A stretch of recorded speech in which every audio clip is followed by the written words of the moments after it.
Pantas saja ya sahabat channel Nikita Mirzani sampai nangis waktu disodori saksi ahli ITE yang dibawa JPU beberapa waktu lalu ya. Ternyata jelas nih sekarang kenapa saksi ahli itu gagap waktu menjelaskan. Jadi gini, dalam sidang tanggal 2 Oktober 2025 ya, Nikita Mirzani menghadirkan dua saksi ahli TPPU dan ahli hukum pidana ITE. Nah, poinnya penting banget nih.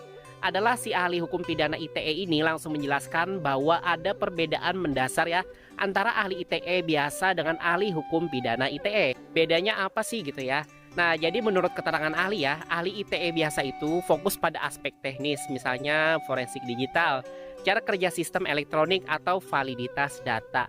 Kemudian ahli hukum pidana ITE itu fokusnya pada tafsir hukum, bagaimana pasal-pasal ITE dipakai ya untuk menjerat seseorang dan apakah unsur pidananya terpenuhi. Nah, disinilah terjawab ya kenapa ahli ITE yang dibawa oleh JPU kemarin itu terlihat tidak nyambung gitu ya. Ketika ditanya soal unsur pidana ITE ya, karena memang kompetensinya beda bidang. Lanjut ke saksi ahli hukum pidana ITE yang dibawa Nikita Mirzani ya. Beliau menjelaskan hal yang sangat mencerahkan ya. Pasal 27B ayat 2 Undang-Undang Nomor 1 Tahun 2024 tentang perubahan kedua Undang-Undang ITE. Ada frasa ancaman pencemaran atau membuka rahasia. Tidak bisa dipakai menurut beliau kalau subjek ancamannya bukan orang langsung ya, atau objeknya justru hal yang sudah diketahui publik. Artinya unsurnya bisa gugur. Ketika ditanya oleh Nikita Mirzani tentang pendapat ilmiah dari saksi ahli ya, beliau menjawab bahwa kasus Nikita Mirzani tidak bisa dikenakan pasal 27B ayat 2 Undang-Undang ITE karena unsur-unsurnya tidak terpenuhi secara hukum. Nah, terakhir soal alat bukti elektronik ya.